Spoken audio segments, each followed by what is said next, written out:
My name is Joseph Oluwadare Faduri, popularly known as Father Joe Obailuko.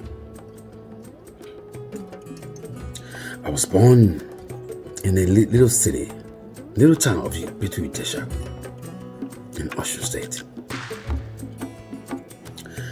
I was born to a family of 7. My father, Gabriel Faduri, and my mother, Juliana Shubusola Faduri. I lost my father at the age of 4. I knew I've lost someone because I was coming back from school. And when I came back, I saw everybody in my house. But I was quiet. I went to the window where my father used to keep something they call moke,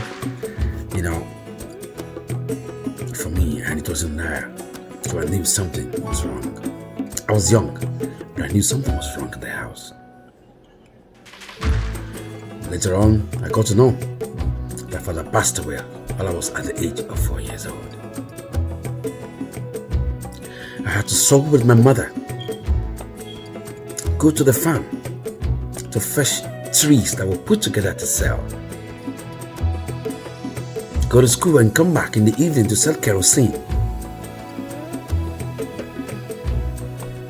And on market days, I have to go and carry pepper to sell, tomato and all that, to survive as a child and to also support my mother, Shubusola Juliana Faduri. 10 years after the death of my father, while I was just 14 years old, my mother developed this chronic headache that migraine that we couldn't explain. She left me in the city of Ipitu Itesha and traveled to Lagos. Little did I know that my mother would never come back to me again. The next news I heard was the death of my mother at the age of 14 years old. Life became more tough.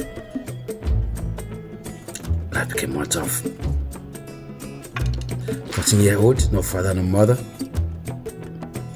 I was pretty much just in JSS 3 then. I left Ipitu Itesha and I moved to the city of Ibadan with a sister. I was literally working like a housemaid for my sister. I live in a funny house in Ibadan, for people that knows. And I school at Ibadan Boys High School, okay, Bola.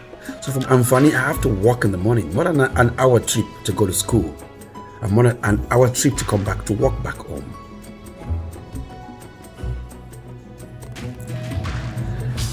I had to walk, fetch water, wash clothes, 3 a.m. at midnight to wake up to iron clothes, even when I would still go to school 6 o'clock in the morning. That was how tough life was for a young boy who has no father and who has no mother. But in it all, I struggled to go to school. I struggled to pass my WAEC. I struggled with the help of my elder sister in Lagos, who was then just a teacher, to go to university, to Ambrose Ali University, formerly Edo State University, Ekpoma, where I read sociology. But in all, nobody ever knew that I had no parents. I fight hard to survive. In my 200 level, I was my departmental president, sociology department president. And while I was in 300 level, I put together the Association for the Faculty, which is the biggest faculty SOSAN in that school today.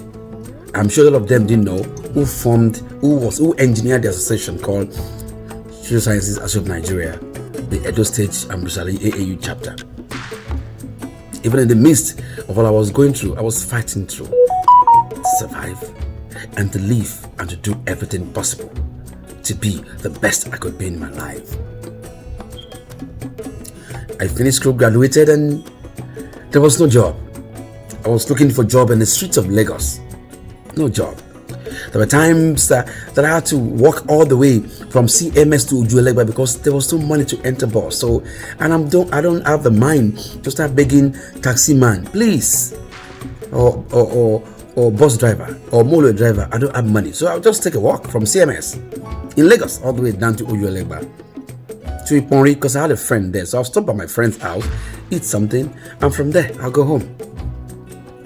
After looking for a job for a long time, 1, 2, 3 years, I started playing music at a bar on my street in Mushin, on Onuga Street. If you don't know, I'm a Mushin boy.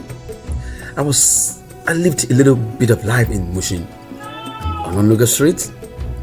Then there was this little bar there where they sell fish in the evening. So I'll take a keyboard there, stand to go and play music in the evening. From there, people started saying, "Oh, come and play for our weddings, come and play for our birthdays, come and play for our burials."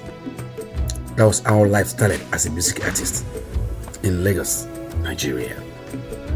While I was looking for for jobs as a graduate on one hand, I was looking,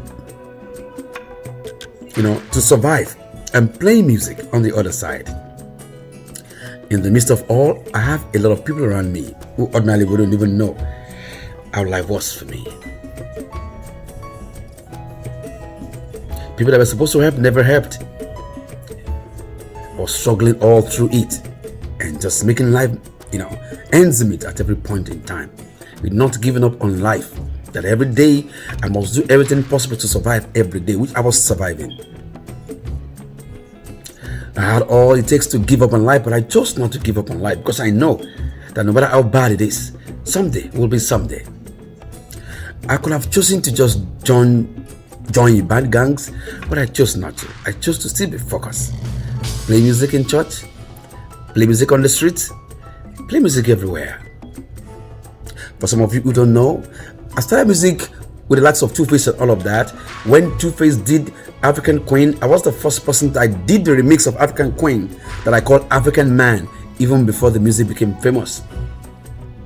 I had a video then too, also shot and put on the internet, but because I had no money to push it out like that, it was just played on the street, played on radio stations, and I had no enough money to push it out. But I was still doing my thing, shaking grants. At some point in time, I became the P-Man chairman for Mushin Isolo, Ushodi local government. For some of people who can still remember what I'm talking about today, I was struggling, but yet I never gave up on life. And I promised myself that someday, when I have a family, I will take care of my family, and my family will never for one day suffer. And everyone around the world, everyone around me that deserves to be helped, I will help, even when a lot of people never helped me when I was supposed to be helped.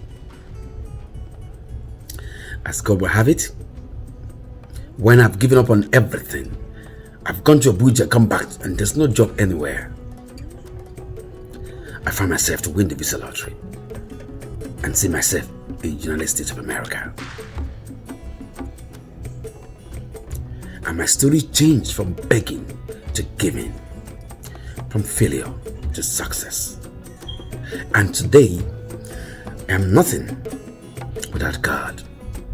I'm a man with 4 children born by me, and of course, so many other children around the world, so many other people around the world, young and old, that I father for good and not for evil. It is Father's Day. Just telling you a little piece of Father Joe, who I am. So if you're looking at me today, that he's still pompous, he's still arrogant, he's showing off, he didn't know the last part of the first 30 years of my life. He didn't know how it was. I keep grateful, and I'm grateful to God for what I've become today, where I'm still going.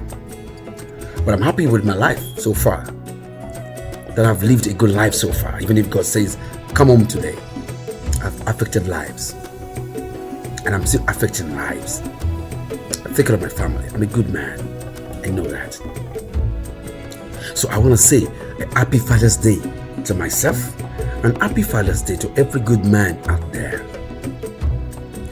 No matter what, if you're a man, every child that comes out of you, take care of them.